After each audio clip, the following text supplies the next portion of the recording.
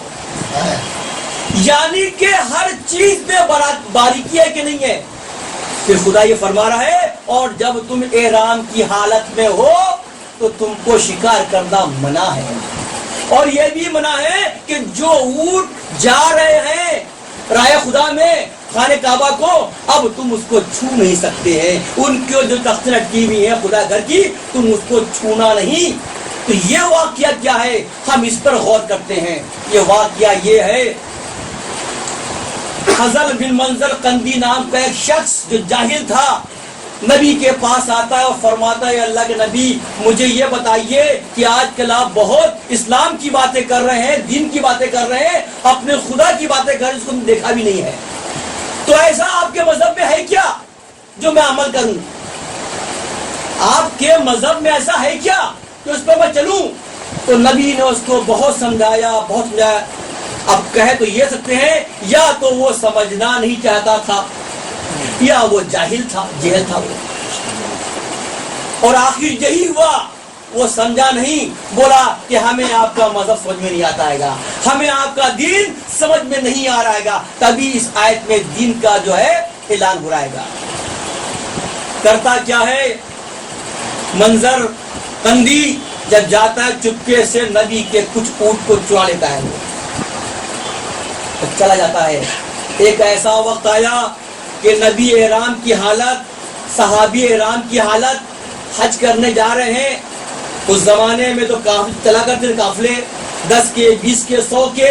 تو جب نبی صاحبدار تھے تو صحابہ کی نظر پڑ گئی, بولے اللہ کے نبی وہ دیکھیے ہمارے اونٹ جا رہے ہیں, کندی نے تو میرے اونٹ ہیں, ابھی ہم اس کو چلاتے ہیں, مزہ چھین لیتے ہیں.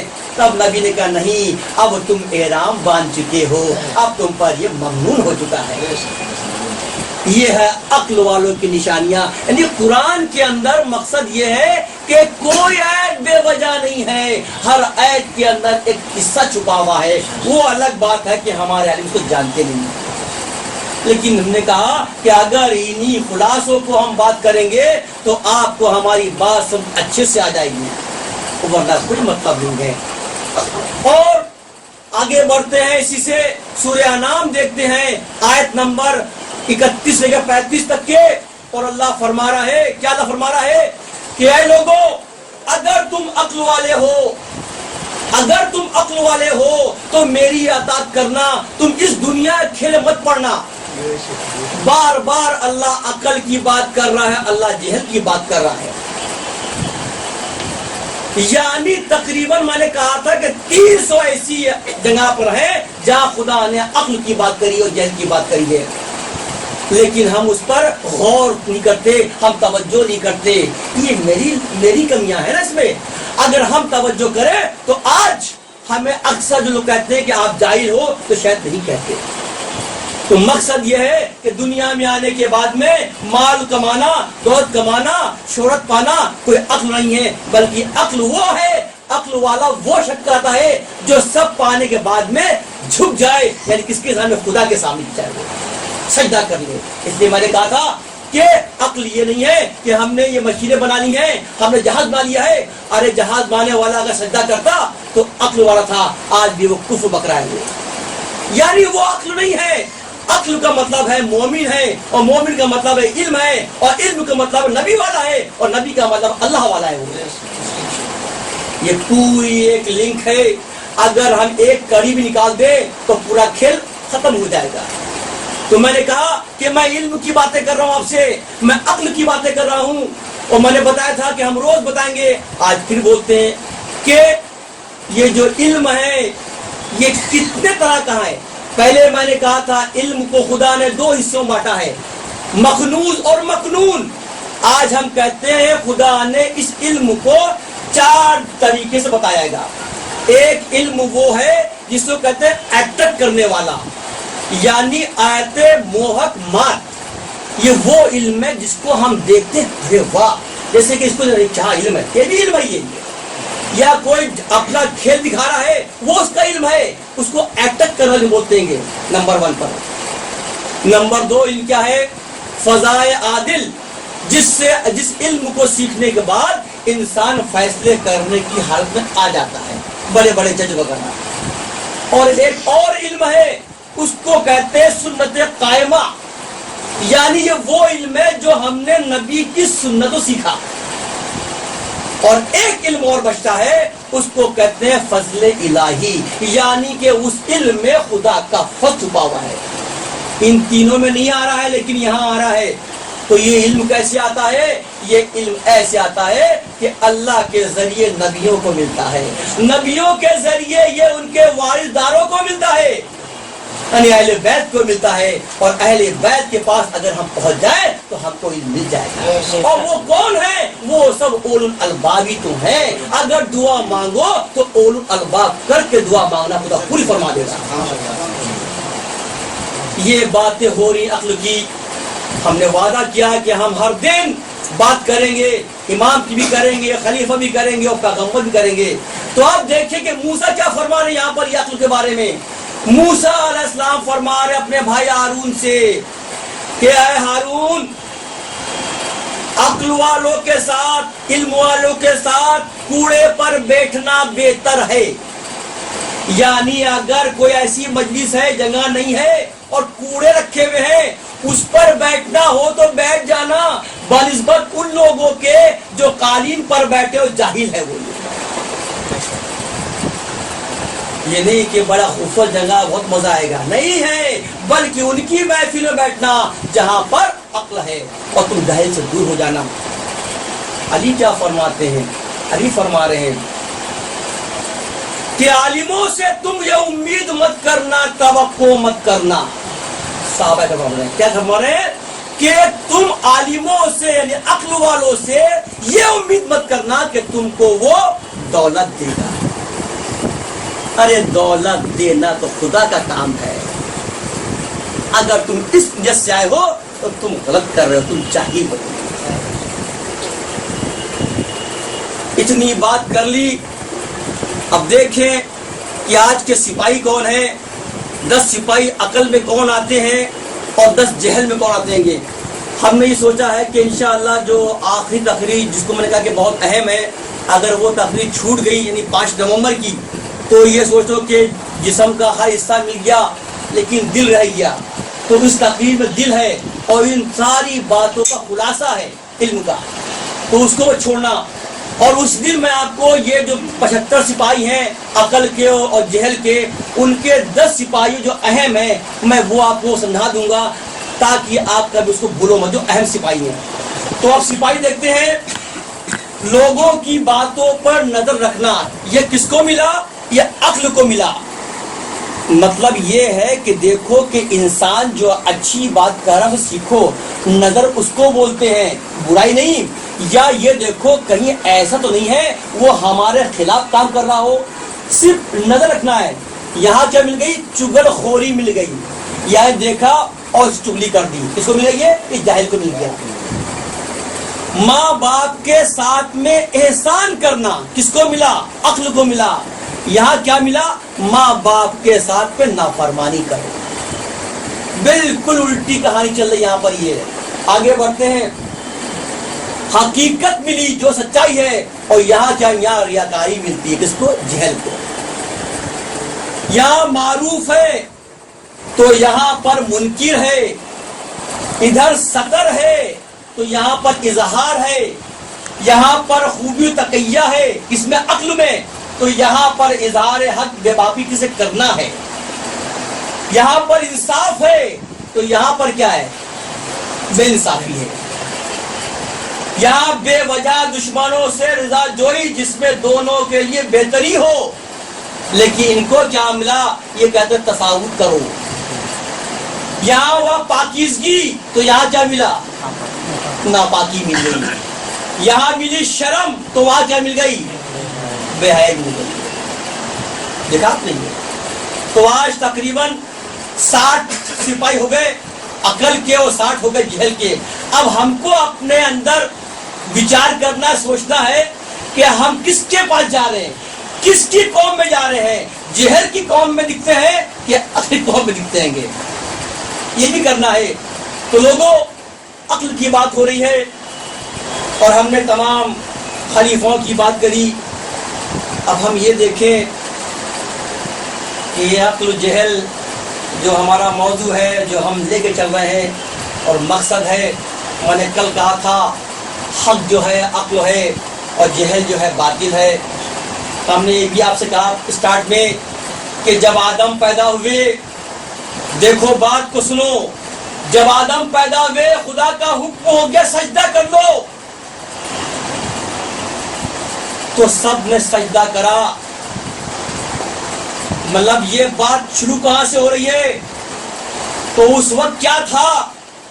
اتنے حق والے ہو گئے اور باطل صرف ایک تھا جس نے خدا کا حکم نہیں مانا، یعنی کہ ابلیس. ٹھیک؟ پتہ نہیں اس باطل نے کون سی چال چلی کہ خداوند نے قدوس کو اس کائنات کے اندر 1,24,000 کم و بیش پیغمبر بھیجنے پڑ گئے. ایک باطل اور لاکھوں حق والے. اور جب نبی کا دور آیا تو ایک حق پر اور سب باطل. کتنی بڑی بات ہے کہ جس کے ساتھ میں سبھی نافرمان ہو، سبھی جہل ہو اور ایک حق پر ہو تو وہ تبلیغ کیسے کرے گا؟ اور یہ نبی نے کر کے دکھا دیا. یعنی دنیا بنی، آدم آئے اور حق اور باطل یعنی حق اور جہل کی جنگ شروع ہو گئی اور وہ آج تک چلی آ رہی ہے. اگر اکثر میں نے لوگوں سنا ہے کہ یہ کہتے ہیں کہ جو حق پر ہوتا ہے وہ جیتتا ہے. کیا کہتے ہیں؟ جو حق پر ہوتا ہے وہ جیتتا ہے. سنا آپ نے؟ ہم نے بھی سنا ہے. تو نعوذ باللہ، کیا حسین حق پر نہیں تھے؟ اکثر کچھ جاہل عالموں نے اس بات کو لکھا ہے کہ اگر وہ حق پر ہوتے تو فتح ہوتے. مثال دیتے ہیں، نبی نے چھوٹی فوج لینے کے باوجود بھی جنگ بدر جیتی، جنگ حنین جیت لی. اور آگے بڑھتے ہیں کہ ان کو دیکھو رامائن میں رام جیتا، مہا بھارت میں کرشنا جیتا. یہ اس کی مثال لے کے آ رہے ہیں. اگر میں ان کو پلٹ کر جواب دے دوں تو ان کے سارا پانی اتر جائے گا. جب یحییٰ شہید ہوئے تو کیا وہ حق پر نہیں تھے؟ جب عیسیٰ اٹھائے گئے تو کیا وہ حق پر نہیں تھے؟ جب زکریا شہید ہوئے کیا حق پر نہیں تھے؟ ارے میرے پاس تو اکیلے رہنے والوں کی اتنی مثالیں ہیں کہ تم یاد کرنا بھول جاؤ گے. یعنی کہنے کا مطلب یہ ہے کہ حق کبھی کبھی اکیلا بھی ہوتا ہے، حق کمزور بھی ہوتا ہے طاقت سے، لیکن اس کی عقل مضبوط ہوتی ہے اور وہ یزید کا مقابلہ کرتا ہے. اصل میرا مقصد وہی ہے. عقل کو تم ہر جگہ جھانکو گو تب تمہیں عقل کے بات سمجھ آئے گی، ورنہ تم جاہل کہلاؤ گے. جیسے کہ ہم نے کہا تھا کل کہ جب واقعہ کربلا کی بات 6 سے 7 تک پہنچی، یعنی آج 7 محرم، ہم دیکھ رہے ہیں کہ آج حسینی خیموں کے اندر ایک تلاطم ہے. ایک خوف یہ ہے، اور خوف یہ ہے کہ کہیں کل ایسا نہ ہو، کہیں ایسا نہ ہو کہ یہ جو کل 5 مشک پانی آیا تھا، یہ پانی کا لانا آج جنگ میں تبدیل ہو جائے. کیونکہ واقعہ یہ ہوا کہ جیسے ہی صبح ہوئی تو دیکھتے کیا ہے، فوجوں کی تعداد اور بڑھ چکی ہے، یعنی جاہلوں نے اور گھیر لیا ہے۔ اور خیموں کا یہ حال تھا کہ بچے چلا رہے تھے پیاس کے مارے، اللہ تش کر رہے تھے۔ تو جناب عباس کو تو آیا کہ نکل جو تلوار لے کر، لیکن حسین سمجھایا نہیں، اے عباس تم سمجھ نہیں رہے ہو، ہماری جو جنگ ہے، جو ہمارے خدا نے لکھی ہے ہماری شہادت، وہ 7 محرم نہیں ہے، وہ 10 محرم ہے، اور ہمیں اس لیے اس جنگ کو 10 تک کھینچنی ہے۔ جبکہ یزید کیا کر رہا تھا، اس کا سلسلہ کیا کر رہا تھا کہ جتنے بھی اسلامک ملک تھے آس پاس کے، ہر ملک سے فوجیں منگوا رہا تھا، اور مقصد یہ تھا تاکہ جیسے ہی حسین کا قتل ہو جائے، شہید ہو جائے، تو کہیں بغاوت نہ ہو جائے۔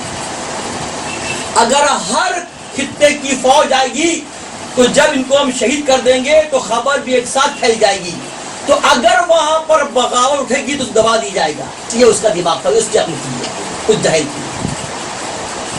لیکن حسین مسکراتے ہوئے اکیلے تنہا جو خدا نے دماغ میں ڈال دیا اس پر اپنا فیصلہ کر رہے تھے۔ حسین نہیں گھبرا رہے تھے، ہاں ان کو ایک بوجھ تھا کہ میں ان کو مدینے سے مکے تو لے آیا اور مکے سے کربلا پہنچ چکا ہوں، یہ میری ذمہ داری ہے، اگر کہیں کچھ بھی ہوتا ہے تو اس کا سیرا بھی فتح کا مجھے ملے گا اور ہار کا مجھے ملے گا۔ اس میں یہ نہیں تھا کہ ہمارا بیٹا جائے گا۔ عقل والے اپنے بیٹے اپنی اولادوں کے بارے میں نہیں سوچتے ہیں، ان کا سوچتے ہوئے مقصد یہ ہوتا ہے کہ ہماری ذات سے کسی کو نقصان نہ ہو جائے۔ یاد آتا ہے وہ وقت، رونا بھی آتا ہے۔ عقل دیکھو ان کی کہ انہوں نے اپنے لیے نہیں سوچا۔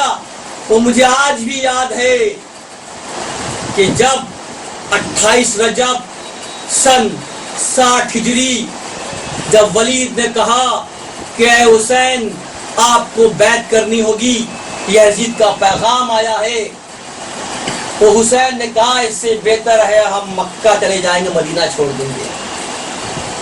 جس کا بچپنا مدینے میں گزرا ہو، جوانی وہاں گزری ہو، کبھی سوچو اگر کوئی اپنے شہر سے نکلتا ہو 50 سال کے بعد میں تو اس پر کیا بیتے گی، اس پر یہ۔ لیکن کیوں یہ فیصلہ کیا حسین نے؟ اس لیے کیا کہ ہمارے نانا کی یہ نگری ہے، یہ شہر جو ہے وہ کہیں اجڑ نہ جائے، کیوں جب یہ فوجی آئیں گی جنگ کریں گی تو یہ بھول جائیں گی کہ یہ نانا کا مزار ہے، یہ میری ماں کا مزار ہے، یہ میرے بھائی کا مزار ہے، اور نہ جانے کتنے انصار مارے جائیں گے، نہ جانے کتنے حق والے مارے جائیں گے۔ اس لیے آپ نے کہا کہ جنگ میں سے ہے، اس کے مدینے کو میں چھوڑ دیتا ہوں۔ میں اگر حسین چاہتے تو اس نے کہا تھا تم بیعت کر لو، تم کو ہم گورنری دے دیں گے اور تمام مال و اسباب دے دیں گے، لیکن حسین جانتے تھے یہ ہمارا کا مقصد نہیں ہے، یہ ہمارا کام نہیں ہے، ہم اہل بیت ہیں، ہم حق پر ہیں۔ اگر حسین کو ذرا بھی لالچ ہوتی، یہاں پر بھی عقلی تو ہے، فیصلے کرنا بچوں کا کھیل نہیں ہے، فیصلے کرنا آسان کام نہیں کسی کے لیے، وہ بھی ایسا فیصلہ جس پہ سب کچھ تہمت بھی اپنے پر آئے، تکلیف بھی اپنے پر آئے، اپنی جانیں بھی جائیں، اپنے مال بھی جائے۔ یہ عقل والوں کی نشانیاں ہیں۔ تو حسین نے جب یہ کہہ لیا نکلنا ہے تو ایک تلاطم مچ گیا مدینے کے اندر۔ ان کو یاد آیا کہ میں یہ شہر تو چھوڑ رہا ہوں، نانا کا مزار چھوڑ رہا ہوں، بھائی کا مزار چھوڑ رہا ہوں، ماں کا مزار چھوڑ رہا ہوں۔ یہ تو ہم سبھی جانتے ہیں کہ زندگی اور مرنے کے بعد میں بہت فرق ہوتا ہے، لیکن کم سے کم اگر اسلام میں دفن کرنا بتایا گیا ہے تو اس لیے کہا گیا ہے کہ یہاں تمہارے بزرگ نشان رکھی ہوئی ہے، وہاں جاؤ، ان کے پاس جا کر کو یاد کر جا کرو۔ تو آج حسین کو یہ ہو رہا ہے کہ اگر میں نے مدینہ چھوڑ دیا تو پھر لوٹ کے آنا ممکن نہیں ہے. اس لیے اپنے خاندان سے کہتے تیاری کر لو. اور جاتے ہیں ماں نانا کی مزار پر جاتے ہیں اور لپٹ کے روتے ہیں بچے کے مانند, اور اتنا روتے ہیں گش آتا ہے, بیہوش ہو گئے. جیسے بیہوش ہو گئے خواب آتا ہے, اور خواب کیا آتا ہے؟ نبی فرما رہے ہیں میرے لگتے جگر, یہ وہی وقت ہے جو تم سے میں نے کہا تھا تم کو پورے اسلام کے لیے قربانی دینی پڑے گی. جب تم کو میں نے کہا تھا کہ حسین مجھ سے ہے اور میں حسین سے ہوں, یعنی آج اگر حسین یہاں سے جا رہا ہے تو نانا بھی یہاں رہنے والا نہیں ہے. میں اس کی آپ کو مثال دوں گا. میں آپ کی آنکھ کھل گئی, یاد آ گیا, پھر آپ اپنے بھائی کی مزار پہ گئے, خوب لپٹ کے روئے کہ یہ آخری دیدار ہے تمہارا بچے کے مافک.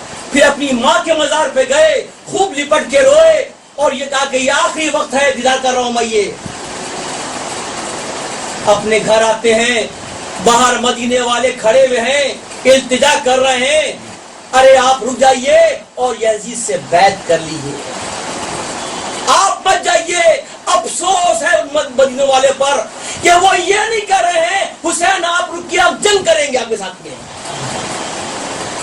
ایک تو ایسا اس پہ کہتا, چونکہ سب جانتے تھے وہاں گورنر ولید اور حکام تھا کیسا شخص وہاں پر, یہ خوف تھا وہاں پر. یہ اگر ان میں اتنا علم تھا تو کہتے حسین ہم جنگ کریں گے, آپ پریشان مت ہوئیے, ہم حق کے ساتھ ہیں, ہم کسی پر الزام نہیں لگا رہے. یہاں پر یہ جو واقعہ گزرا ہے ہم آپ سے وہ بیان کر رہے ہیں. تو کتنی مشکلوں سے چھوڑا ہوگا اپنا گھر, اپنا شہر.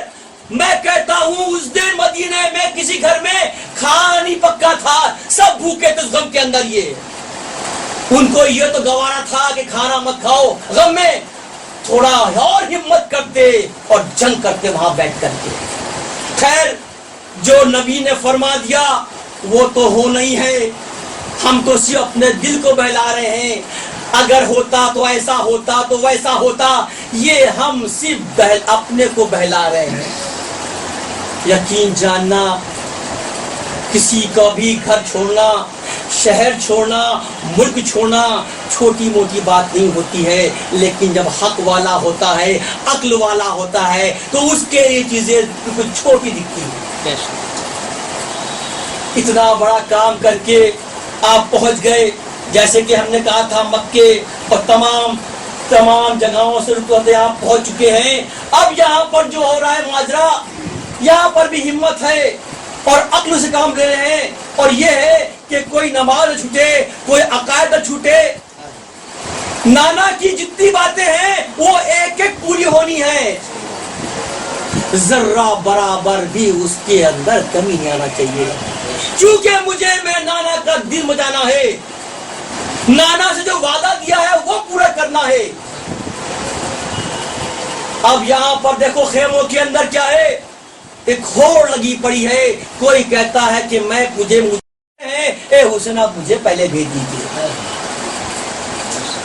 جب بات نکل رہی ہے اور یہاں پر یہ بھی ہو رہا ہے کہ آج کے آج جنگ ہو جائے, آج کے آج فیصلہ ہو جائے, لیکن اس کو حسین منع کر رہے ہیں. عباس فرما رہے ہیں بچے پیاسے ہیں, یہ بچے ایسے ختم ہو جائیں گے پیاس سے, لیکن حسین کہا نہیں ابھی وقت نہیں آیا ہے, ہمارے نانا کا بتایا وقت الگ ہے. جب گھر سے نکل رہے تھے تو آپ کی نانی سگی نہیں جناب سلمہ کہتی ہیں مجھے یہ تو بتایا تھا کہ ایک وقت یہ آئے گا کہ تمہارا نواز شہید ہوگا, کیا یہ وہی وقت ہے حسین؟ تو کہتے ہیں ہاں یہ وہی وقت ہے. تو بولے تم تو بیٹا چلے جاؤ گے, ہمیں کیسے معلوم پڑے گا؟ تو مٹھی لیتے ہیں مٹی, وہ نانی یہ مٹی لیجئے, جس دن یہ مٹی لال ہو جائے گی ہم شہید ہو گئے ہیں. اب ہمت تو دیکھیے آپ, خوف نہیں ہے. جیسے کوئی دولہا جا رہا ہے, دولہا بارات جا رہی ہے, یہاں تھوڑا سا تکلیف ہوتی ہے تو ہائے واللہ مت جایا کرتا ہے. چیخنے لگتے ہیں، بچوں کو چھپا لیا کرتے ہیں. لیکن وہی ہے کہ صحیح بات ہے، مذہب سے بڑا کچھ بھی نہیں ہو سکتا، نہ مذہب سے بڑے نبی بھی نہیں. جب مذہب پر آنچ آ جاتی ہے تو سب کچھ قربان کرنا پڑ جاتا ہے. اور جس کے کندھے پر مذہب کی باغ دور ہوتی ہے وہ کیا کرتا ہے؟ وہ یہی تو کہے گا کہ یہ جان بھی قربان، یہ مال بھی قربان، یہ اولاد بھی قربان، یہ بیوی و بچے بھی قربان. یعنی مذہب سے اوپر کوئی بھی نہیں ہے. یہی ہم کو سکھایا ہمارے نبی نے کہ جب وقت آ جائے مذہب کے اوپر تو اپنی جان دینا، پیچھے مت ہونا. یہ جان تو اللہ کی دی ہوئی ہے، ہم اسی کے مذہب کو بچانے جا رہے ہیں. تو جو خدا کی راہ میں نکلے کیا ہوگا؟ باطل ہوگا. وہ ایک بار کچھ واقعہ ایسا بھی ہے عقل والوں کے لیے کہ علی اکبر فرما دیتے ہیں کہ حسین کیا ہم حق پر نہیں ہیں بابا جان؟ تو آپ فرماتے ہیں اگر ہم حق پہ نہیں ہوں گے تو حق پر کون ہوگا؟ کرے میں نے اس سے پوچھا کہ اتنے دشمن کیوں ہو گئے ہمارے؟ کیوں دشمن تمہار ہو گئی ہے کہ میں آگے آگے اور موت ہمارے پیچھے پیچھے؟ آتا ہے سوال. تو میں نے کہا تھا کہ یہاں پر ایک جذبہ ہے قربانی دینے کا. کہ غلام کی بات کرتے ہیں، نام تھا جان، اور کہتا ہے حسین آپ ہم کو بھیج دیا اللہ کے واسطے، ہم جنگ پر جائیں گے. حسین کہتے ہیں نہیں ابھی نہیں، تم نہیں جاؤ گے. پھر آتا ہے، پھر جاتا ہے، بولتا آپ کو بھیج دیجئے، مجھے سب جا رہے ہیں. کہ نہیں ابھی مت جاؤ، ابھی نہیں. اچھا غصہ گیا، کہنے میں سمجھ گیا حسین، ہاں میں غلام حبشی ہوں، میں کالا ہوں، میرے خون سے بو آئے گی اور آپ اہل بیت ہو، وہ خوشبو آئے گی، اس لیے آپ منع کر رہے ہو، کہیں ایسا نہ ہو کہ خون آپس مل جائیں. یہ ہے محبت. آپ جب وہ اپنا غصہ دکھا چکا، بولے یہاں آؤ، ہم تم سے کہتے ہیں تم شہید ہوگے اور سب سے اچھی خوشبو تمہارے خون سے آئے گی. اور یقین جاننا ایسے ہی ہوا. جب واقعہ گزر گیا اور ایک قافلہ آ رہا تھا تو وہ جس میں اٹھا رہا تھا تو دیکھتا کیا ہے، اتنے خوبصورت چہرے، ایک کالا چہرہ، یہاں سے مشک سے اچھی خوشبو آ رہی ہے. جو قول حسین نے دے دیا وہ خدا نے پورا کر دیا. لیکن افسوس ہے کہ ساری دعائیں پوری ہو رہی ہیں لیکن دعائیں پانی پوری نہیں ہو رہی ہے. کیونکہ بچے جب چلاتے ہیں نا پیاس کے لیے، کبھی غور کرنا اپنے بچوں کے بارے میں، اپنے کو دیکھو، اپنے کو وہاں پر رکھو کہ ہاں یہ میں ہوں، یہ میرا خاندان ہے. جب تم کو معلوم پڑ جائے گا کہ حق کیا ہوتا ہے، باطل کیا ہوتا ہے. اور جس نے زبان دے دی اس کو زبان پوری کرنی ہوتی ہے. تو آپ بیٹھے ہوئے ہیں، انصاری بیٹھے ہوئے ہیں، بڑے بڑے صحابہ ہیں، اور یہ تیاری ہو رہی ہے کہ پہلے یہ جائے گا، اس کے بعد میں پھر یہ جائے گا، اور پھر یہ جائے گا، اور پھر یہ جائے گا. یعنی ایک ترکیب بنائی جا رہی ہے. اصل میں ایک بات کو غور کر لینا، میں نے آپ کو اگر یہ بتاتا ہوں، کیونکہ یہ اس لیے ہے کہ اتنے شہید ہیں، میں ایک ساتھ تو بتا نہیں پاؤں گا. یہ ساری جنگ صرف ایک دن میں ہی پوری ہوئی تھی. پہلی بات تو یہ ہے، فجر کی نماز کے بعد سے شروع ہوتی ہے اور عصر آتے آتے ختم ہو جاتی ہے. صرف نہ حسین کا یہ تھا کہ میں کہتا ہوں کہ یہ ایک دن میں اپنے اہل و اوال کے ساتھ شہید ہو جاؤں، کم سے کم ہمارے جنازے جو لاشیں ہیں وہ ایک جگہ مل جائیں. اتنی سی صرف بات تھی کہ ہمارا خاندان بنی قمر بنی ہاشم جو ہے، جو انصار ہے، جو ہمارے لیے آئے ہیں جانے کے، وہ ایک جگہ رہے. یہ مقصد تھا اور کوئی مقصد نہیں. یہ پکا تھا کہ جنگ میں جانا ہے اور شہید ہونا ہے، اس میں کوئی کسر نہیں ہے. یہ ہے حق، یہ ہے عقل، وہ ہے جہل، وہ ہے باطل. وہ اپنے میں اترا رہا ہے. چنانچہ جب دیکھا تو آپ کے بھائی کے صاحبزادے جناب قاسم آتے ہیں اور بولتے چچا جان اب مجھے بھیج دیجئے. کیا فرما رہے ہیں؟ اب مجھے بھیج دیجئے. اکبر عمر کتنی؟ عمر صرف 14 سال کی عمر. ہم تو کہتے ہیں ابھی نابالغ ہے، ہم کیا بولتے ہیں یہاں پر نابالغ ہے، بہت چھوٹا بچہ ہے، اس کی بھی عقل بھی نہیں ہے۔ قاسم فرماتے ہیں کہ اے چچا جان آپ سب کو بھیج رہے ہیں اور محمد کو بھیج رہے ہیں، ابراہیم کو بھیج رہے ہیں، میں کیوں نہیں مجھے بھیج دیے؟ تو آپ کہا نہیں بیٹا ایسی بات نہیں ہے، تم تو ہمارے بھائی حسن کی آخری نشانی ہو، میں تم کو کیسے بھیج دوں؟ ماں فروا بھی موجود ہے، ماں سے کہتے ہیں ماں آپ کہیے نا چچا سے کہ وہ مجھے بھیج دے۔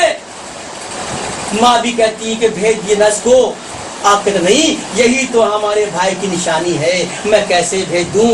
بڑے مایوس ہو جاتے ہیں اور اپنے خیمے میں جاتے ہیں، نہ جانے دماغ میں کیا آیا، ایسے ایسے کرتے ہیں، دیکھا بازو میں ایک تعویذ بنی ہوئی ہے، دماغ نے کہا کیا ہے یہ اتنے سالوں سے بنی ہوئی ہے، دیکھے تو کیا اس کے اندر، جیسے اکثر ہم کیا کرتے ہیں، تعویذ کو نکالا کھولا تو دیکھا وہ لپٹی ہوئی تھی، ایک خط تھا، خون سے لکھا خط تھا وہ، اور اس میں لکھا تھا اے میرے بیٹے قاسم، تیرے چچا پر ایک وقت یہ آئے گا کہ تیرا چچا جو ہے کربلا میں شہید کیا جائے گا، اور ہم چاہتے ہیں تو سب سے پہلے شہید ہو جائے ان پہ۔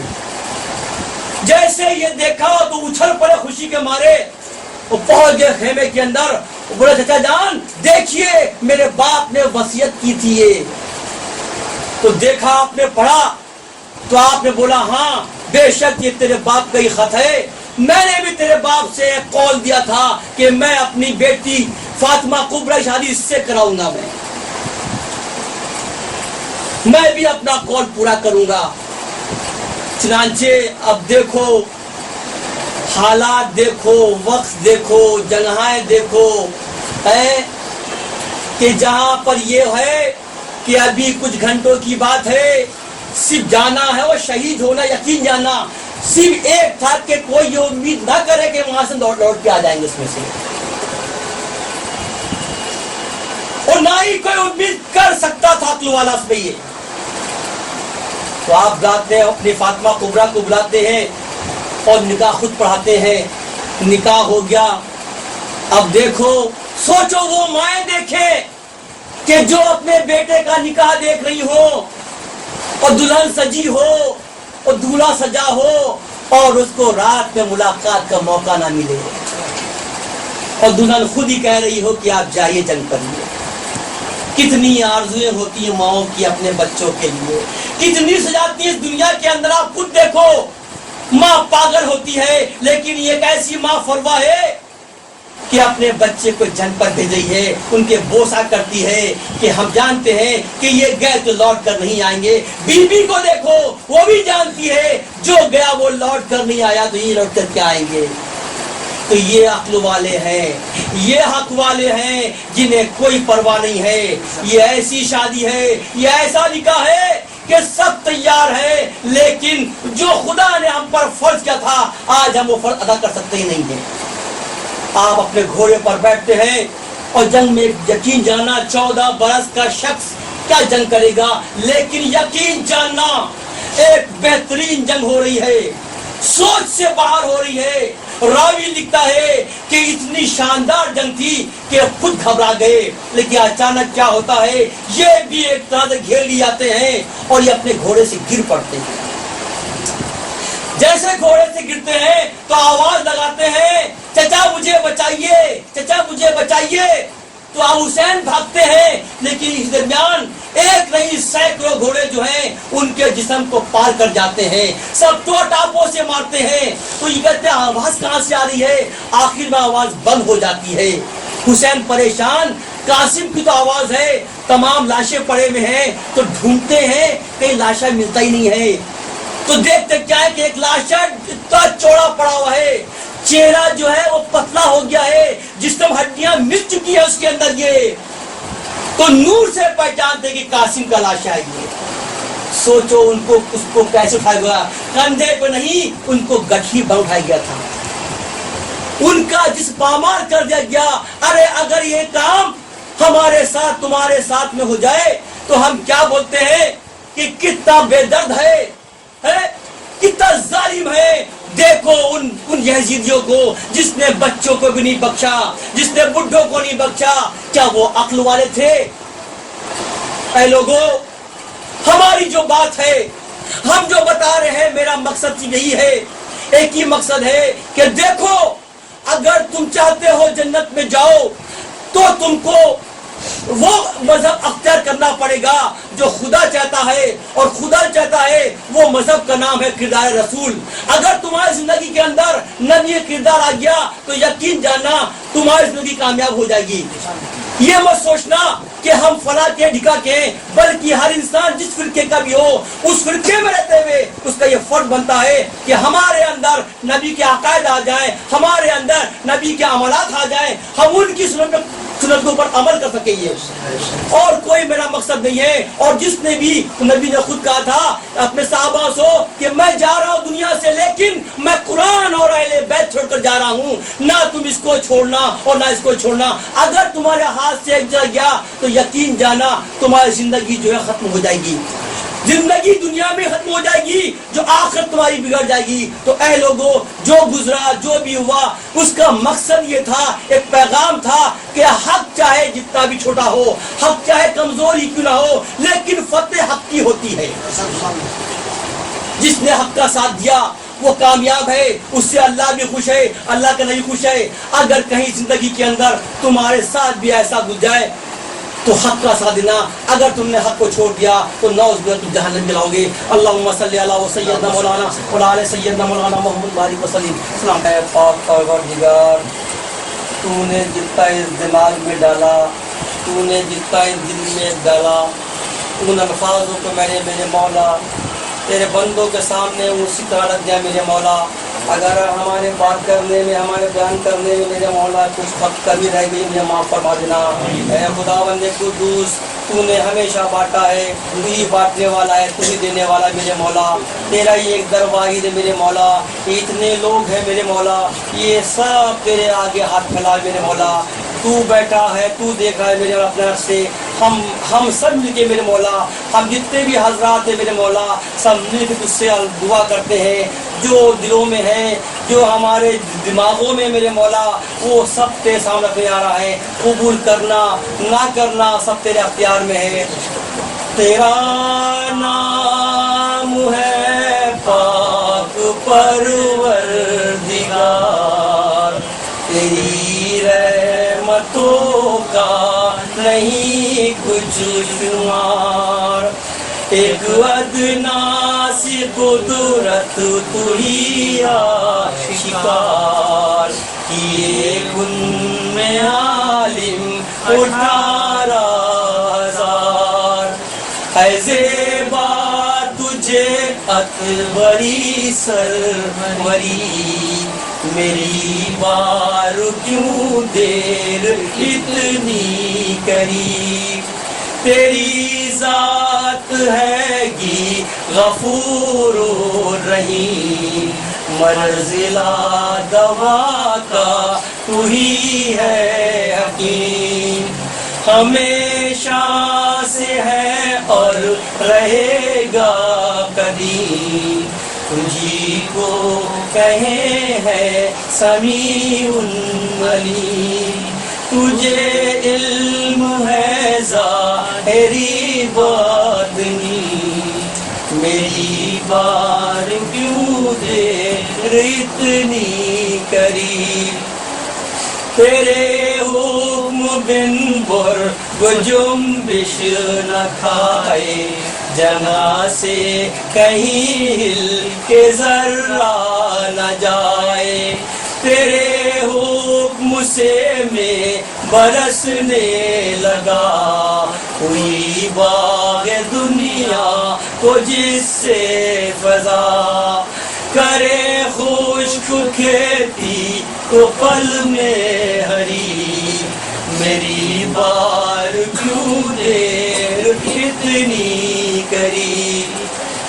زمین کا کیا کیا جو تو نے قبول, ہوئے اس پہ ظاہر محمد رسول، یہاں تک دیا ان کے رتبہ کو طول کہ لولیک ہے جن کی شان و نزول، عطا ان کو مورے نبوت کری، میری بار کیوں دے اتنی قریب، کسی کو کتب اور قلندر کیا، کسی کو دیا مرتبہ غوث کا، کسی کو عطا کی ہے پیغمبری، میری بار کیوں دیر اتنی قریب،